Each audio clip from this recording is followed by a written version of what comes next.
আজ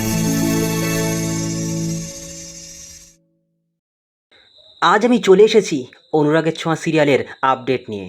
আজকের পর্ব বিশ্লেষণ করতে গিয়ে আমরা শুধু মেন পয়েন্টগুলোকে দেখব, যেখানে দেখতে পাবো আদিত্য কিন্তু সুদীপার একেবারে ভাত কাপড়ের ব্যবস্থা নিয়ে নিয়েছে। তো আজকের পর্ব যখন শুরু হয়েছিল তখন সেখানে দীপা বলছিল যে আমি এই ফ্যামিলির প্রত্যেকটা দায়িত্ব যথাযথভাবে পালন করার চেষ্টা করব।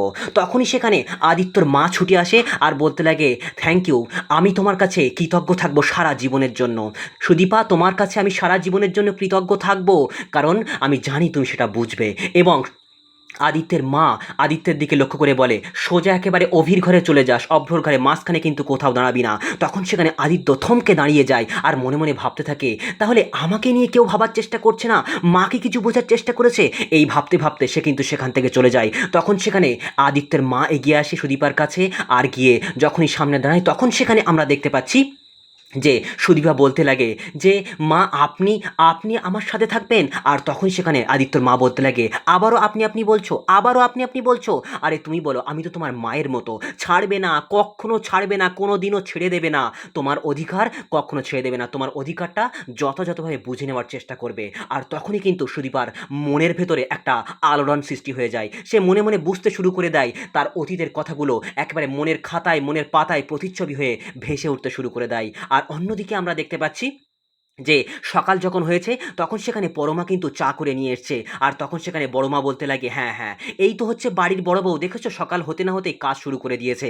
আর তখনই সেখানে আদিত্যের মা এগিয়ে আসে আর বলতে লাগে, হ্যাঁ সে তো অবশ্যই অবশ্যই করবে, কোনো সমস্যা নেই। এইভাবে যখন কথোপকথন চলতে লাগে তখন সবাই একে অপরের মধ্যে রব পড়ে যায়। তখনই সেখানে সুদীপা চলে আসে আর সুদীপাকে লক্ষ্য করেই কিন্তু আমাদের দেখতে পাচ্ছি বড়মা বলতে লাগে, দেখেছো তুমিও তো একটা বাড়ির বউ, তাহলে সেক্ষেত্রে তোমার কেন এই দায়িত্ব পালন করার চেষ্টা করছো না? তোমারও তো উচিত। বাড়ির বড় বউটা, সে একটা বড় ফ্যামিলির বড় একটা নামকরা ফ্যামিলির মেয়ে, সে বাড়িতে এসে রয়েছে, সে এত বাড়ির কাজকামগুলো করছে, আর তুমি কিনা বাড়ির বউ হয়ে রয়েছে। তখন সেখানে আদিত্য একেবারে সপাটে চপটাঘাত করে একেবারে মুখের উপরে বলতে লাগে, বড় মা ওকে কিছু বলো না, ওর এখন এই সমস্ত বিষয়গুলোর সঙ্গে নিজেকে মানিয়ে নিতে, নিজেকে খাপ খাইয়ে নিতে অনেকটা সময় চলে যাবে, সেক্ষেত্রে ওর এই বিষয়টাকে বোঝার চেষ্টা করতে দাও। আর তখনই সেখানে আদিত্যের মা বলতে লাগে, সুদীপা তুমি এক কাজ করো, রান্নাঘরের সমস্ত খাবার দাবার ব্রেকফাস্টের সমস্ত যাবতীয় রাখা আছে, তুমি এক কাজ করো, সেখানে যাও, সেখানে গিয়ে সমস্ত বিষয়গুলোকে একেবারে এনে পরিবেশন করতে লাগো। তখন সেখানে সুদীপা বলতে লাগে, না আমি করতে চাইতাম, আমি তো করতে পারি, কিন্তু আমি তো বাড়ির বউ হিসেবে স্বীকৃতি পাইনি, আমাকে তো অন্য ঘরে গেস্ট হাউসে থাকার কথা বলা হয়েছে। তাই আমি ভেবেছি যে যদি কোনো সমস্যা হয়, যদি আমার হাতের সরবরাহ করা কোনো খাবার ওনারা খান কি না খান। এইভাবে যখন সুদীপা প্রচণ্ড রকমের প্রতিবাদ করতে শুরু করে দেয় তখন সেখানে একেবারে বড় মায়ের মুখটা কপাল উঠে যায়, চোখটা কপাল উঠে যায়, সে কিছুই বুঝতে পারছে না। সে বলতে লাগে যে তাহলে এত বড় বড় কথা। তখন সুদীপা বলতে লাগে, হ্যাঁ আমি ঠিকই বলছি, আমি ঠিকই বলছি, কারণ আমার এই বিষয়টা, আমাকে যখন বাড়ির বউ হিসেবে স্বীকৃতি দেওয়া হয়নি তখন সেখানে আমার হাতের রান্না বান্না মানে আমার হাতের খাবার পরিবেশন করলে ওনারা খাবেন কিনা। তখন সেখানে আদিত্য বলতে লাগে যে তুমি চুপ করো, আপনি চুপ করেন, আমি বিষয়টা ম্যানেজ করছি। কিন্তু তখন দীপা বলতে লাগে, না সুদীপা বলতে লাগে, না আমি কেন চুপ করব, আপনি আপনি বোঝার চেষ্টা করুন, এই অন্যায়টাকে মেনে নেওয়াও তো একটা অন্যায়, সেক্ষেত্রে আমি চুপ করে থাকতে পারবো না। এদিকে পরমা প্রতিবাদ করে যে সব বড়জন গুরুজনদের ওপরে কথা বলাটা কি ঠিক হচ্ছে? তখন সেখানে সুদীপা আবারও কিন্তু তার মুখ্য জবাবটা দিয়ে দেয়, বলতে লাগে, হ্যাঁ অবশ্যই অবশ্যই, কেননা ওনারা বলতে পারেন, ওনারা করতে পারেন, আমি করতে পারি না।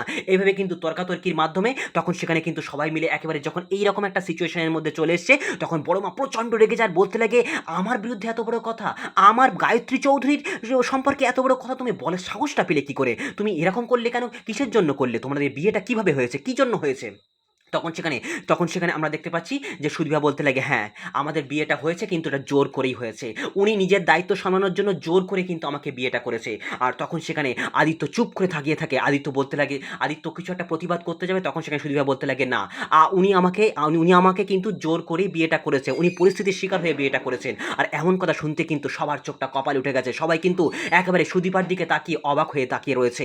আর এমন সময় কিন্তু সেদিক থেকে বড় মা এগিয়ে আসে আর হাসতে হাসতে বলতে লাগে, ও তাহলে এই ব্যাপার তাই না, মানে বিয়েটা কেউ নিজের ইচ্ছায় করেনি, সবাই কিন্তু নিজের ইচ্ছায় বিয়েটা করেনি, সবাই নিজেদের দায়িত্ব সামলানোর জন্য এরকম একটা সিচুয়েশনের মধ্যে একে অপরের হাতটা ধরেছো। তো ঠিক আছে, কোনো সমস্যা নেই, এক কাজ করো, তোমাদের দায়িত্ব, তোমার স্বপ্ন পূরণ, তোমার সব কিছু কমপ্লিট হবে। সুদীপাকে উদ্দেশ্য করে বলছে, সেক্ষেত্রে তোমাকে আমার ওই মেট্রো রেলের ধারে একটা বড় বাড়ি আছে, সেখানে উপরতলাটা ফাঁকা আছে, তুমি আর তোমার পিসি মতো কি একটা হন না, তোমরা দুজন ওখানে গিয়ে থাকবে।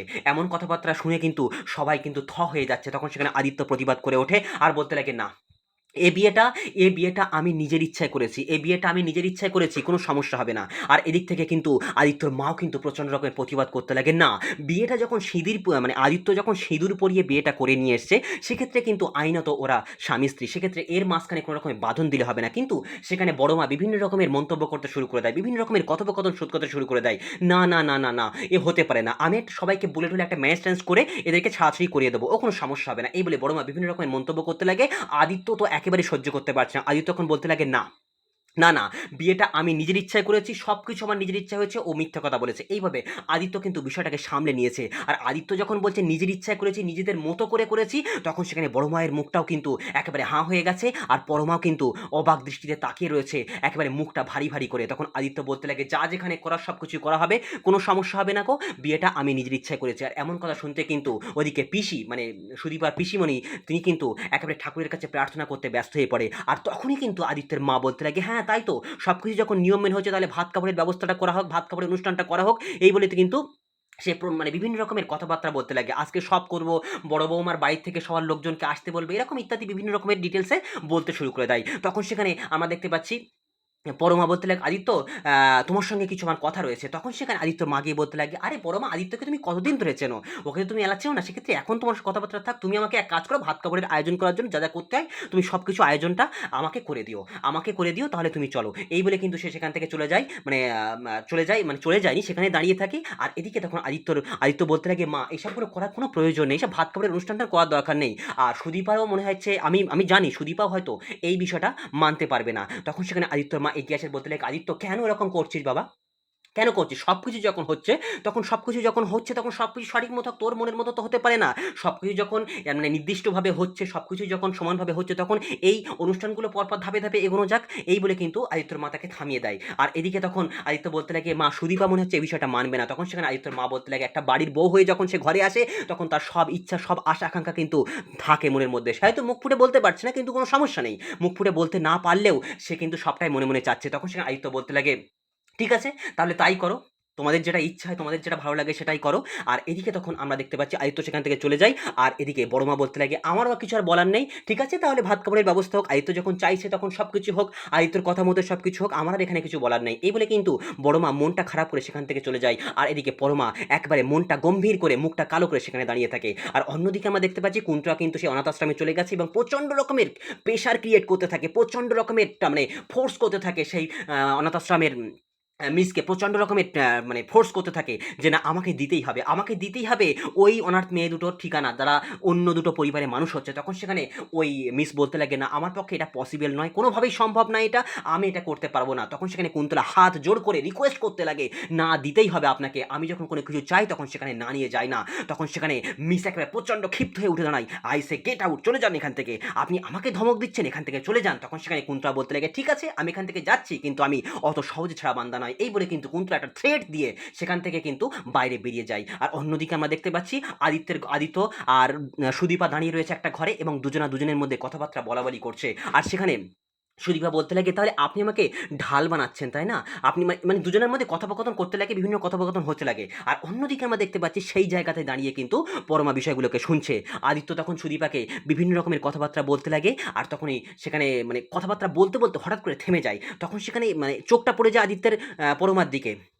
তখন সেখানে বলতে লাগে, "পরমা, তুমি কিছু বলবে? এখানে হঠাৎ দাঁড়িয়ে রইলে?" তখনই পরমা বলতে লাগে, "আসলে সুদীপকে সাজাতেই আমি এই ঘরে আসছিলাম। কিন্তু হঠাৎ করেই তোমাদের কথোপকথনের মাঝে আমি চিন্তা করছিলাম ঢুকবো কি ঢুকবো না। এরকম একটা সিচুয়েশন এর মধ্যে আমি এখানে দাঁড়িয়ে রয়েছি।" তখন সেখানে পরমা চলে আসে। পরমা চলে আসার পরের মুহূর্তে বলতে লাগে, "আদিত্য, তুমি এখান থেকে চলে যাও। আমি একটু সুদীপকে সাজিয়ে দেবো।" তখন আদিত্য সেখান থেকে যেতে চাইছে না। তখন সেখানে দীপা বলতে লাগে, "আদিত্য, তুমি আমাকে ঢাল বানাতে চাইছো? তুমি আমাকে ঢাল বানাতে চাইছো? তুমি তো আমাকে মুক্ত করতে পারতে। আমাকে তো মুক্ত করে দিতে পারতে। এরকম একটা সিচুয়েশন যখন তৈরি হয়েছে, তুমি তো আমাকে মুক্ত করে দিতে পারতে।" তখন আদিত্য বলতে লাগে, "না, না, না, না। আমি ধরে নাও মুক্ত করতে চাইছি না।" আর এমন কথা শুনতে কিন্তু দীপার মুখটাও কিন্তু হাঁ হয়ে যায়। আর তখনই সেখানে পরমা বলতে লাগে, "আদিত্য, প্লিজ এখান থেকে যাও।" তখন সেখানে আদিত্য সেখান থেকে চলে যায়। আর অন্যদিকে আমরা দেখতে পাচ্ছি কুন্তলা আবারও কিন্তু লুকিয়ে, লুকিয়ে সে অনাথ আশ্রমের মধ্যে ঢুকে পড়ে এবং সেখানে প্রত্যেকটা ফাইলগুলোকে একেবারে মানে কি বলবো, চিরুনি তল্লাশি করতে শুরু করে দেয়। প্রচণ্ড চেকচাক করতে শুরু করে দেয়। আর কোনোভাবেই কিন্তু সেই ঠিকানাটা পাচ্ছে না। কুন্তলা প্রচণ্ড রেগে যাচ্ছে এবং ফাইলগুলোকে আছাড় মেরে, মেরে ফেলতে লাগে। কিন্তু পরিশেষে সে ব্যর্থ হয়, কারণ সেই দুটো মেয়ের কিন্তু কোনো রকমের ঠিকানা সে পায়নি। আর অন্যদিকে আমরা দেখতে পাচ্ছি যে এদিকে আদিত্য চলে এসছে, আদিত্যকে নিয়ে আসা হয়েছে সাজিয়ে গুছিয়ে, আর এদিকে সঞ্চারী কিন্তু প্রচণ্ড হাসি মাখা মুখে তাকিয়ে রয়েছে। সবাই মিলে যখন তাকিয়ে রয়েছে, সবাই যখন অধীর আগ্রহে অপেক্ষা করছে সুদীপার আসার জন্য, সুদীপা তখন একেবারে সিঁড়ি দিয়ে যখন নামছে, সুদীপার দিকে তাকিয়ে একেবারে আদিত্যর চোখটা দাঁড়িয়ে গেছে, চোখটা আটকে গেছে, প্রচণ্ড রকমভাবে সুদীপার দিকে তাকিয়ে রয়েছে। সুদীপাকে সত্যিই খুব ভালো লাগছে, একটা বেগুনি কালার শাড়ি পরে বেগুনি কালারের ম্যাচিং করে কত সুন্দর লাগছে সুদীপার চেহারা, অটোমেটিক্যালি কিন্তু উজ্জ্বল এবং খুব সুন্দর লাগে। তো সবাই যখন সেদিকে তাকিয়ে রয়েছে, তখন সেখানে আমরা দেখতে পাচ্ছি আস্তে আস্তে করে সুদীপা মানে আদিত্যর বোন সুদীপাকে আস্তে আস্তে করে নিচে নামিয়ে নিয়ে এসেছে সাজিয়ে গুছিয়ে, আর আদিত্য একেবারে অবাক দৃষ্টিতে সুদীপার দিকে তাকিয়ে রয়েছে। তখন সেখানে আদিত্যর মা আদিত্যর হাতের দিকে এসে বলতে লাগে, এই নে বাবা ধর, এইটা নিয়ে সুদীপার হাতে তুলে দেয় আর বল, আজ থেকে আমি তোমার ভাত কাপড়ের ব্যবস্থা নিলাম।